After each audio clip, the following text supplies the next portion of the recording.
और आइए अब आपको बताते हैं कि ड्रैगन ये जासूसी क्यों कर रहा है, इससे चीन को क्या फायदा होगा और किन देशों में ड्रैगन पहले भी ये कर चुका है। जानिए सिर्फ 100 सेकंड की इस रिपोर्ट में।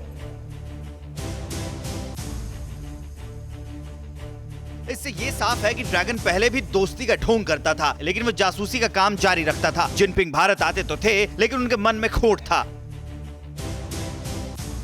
चीन से लद्दाख सीमा पर अभी भी विवाद बना हुआ है। झूठा और चोर चीन सिर्फ अपने कई पड़ोसियों के खिलाफ ये दावा कर रहा है। झेनहुआ का दावा है कि वो चीनी खुफिया, सैन्य और सुरक्षा एजेंसियों के साथ काम करती है। जांच में पता चला है कि जासूस कंपनी के इस डेटाबेस में एडवांस लैंग्वेजेस, टारगेटिंग और क्लासिफिकेशन टूल का इस्तेमाल किया जाता है। इसमें सैकड़ों एंट्रीज बिना किसी स्पष्ट कारण के हैं। इनमें United state, United kingdom, Japan, Australia, Canada, Germany और यूएई की भी एंट्रीज हैं, जो दक्षिण पूर्व चीन के गुआंगडोंग प्रांत के शेंजेन शहर की इस कंपनी से जुड़े सोर्स ने शोधकर्ताओं के एक नेटवर्क के माध्यम से प्राप्त की थी। जोखिम और सुरक्षा का हवाला देते हुए सोर्स ने अपनी पहचान जाहिर करने से इनकार कर दिया था। ड्रैगन भारत के लोगों की जासूसी कर रहा है ताकि वो सारी सूचनाएं इकट्ठा कर सके। तो सवाल है कि वो इन सूचनाओं का करेगा क्या? वो इन सूचनाओं का भारत के खिलाफ युद्ध में इस्तेमाल करेगा। डेटा चोरी कर दुश्मन देश के खिलाफ जो युद्ध लड़ा जाता है उसे हाइब्रिड वॉर कहते हैं। ये बदलती दुनिया का नया युद्ध है। हाइब्रिड वॉर एक अनियमित युद्ध है। इसमें साइबर युद्ध और मनोवैज्ञानिक युद्ध एक साथ मिलाया जाता है। अगर इसे टेक्निकल टर्म में कहें तो इसे इंफॉर्मेशन पॉल्यूशन और परसेप्शन मैनेजमेंट या प्रोपेगेंडा भी कह सकते हैं। ये लड़ाई सिर्फ हथियारों से नहीं लड़ी जाती, ये जनता की सोच को बदलने के लिए भी लड़ी जाती है।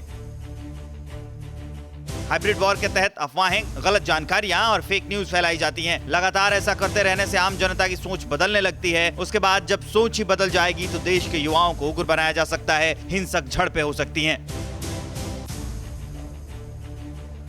और चीन अपनी चालबाजियों से अभी भी बाज नहीं आ रहा है। उसने एक बार फिर एलएसी पर नो फायरिंग जोन में खतरनाक और ऑटोमेटिक वेपन्स के साथ जवान तैनात कर दिए हैं।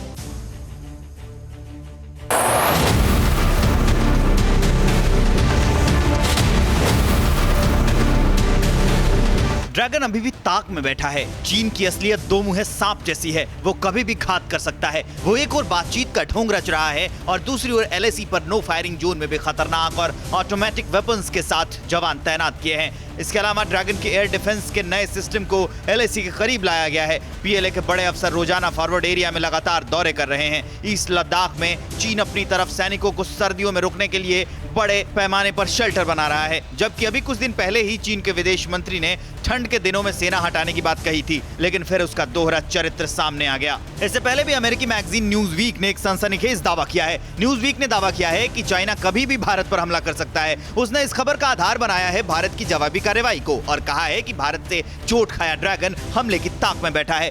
चीन से भारत को ज्यादा सतर्क रहने की जरूरत है। इस आर्टिकल को चीनी मूल के गॉर्डन जी चांग ने लिखा था। उन्होंने ये भी लिखा था कि भारत को अब जिनपिंग से ज्यादा सतर्क रहने की जरूरत है। चीन झूठा है। वो भारतीय सैनिकों पर हमले करता है, फिर अपनी ही बात से पलट जाता है तो क्या कहिएगा। वो पीएलए के सैनिकों के खून में कीड़े मकोड़े का सूप डालकर लाता है, लेकिन भारतीय जवान उसकी गर्दन तोड़ देते हैं, उन्हें वापस खदेड़ देते हैं। ये 1962 का भारत नहीं है। इधर भारत ने पूरी तैयारी कर ली है ड्रैगन की कब्र बनाने की। पीएलए की लंका दहन करने के लिए बॉर्डर पर सारे साजो सामान इकट्ठा कर लिए गए हैं। भारत के शूरवीर अब की बार सिर्फ गर्दन नहीं तोड़ेंगे, अब की बार पीएलए का वजूद ही मिटा देंगे, मिट्टी में मिला देंगे।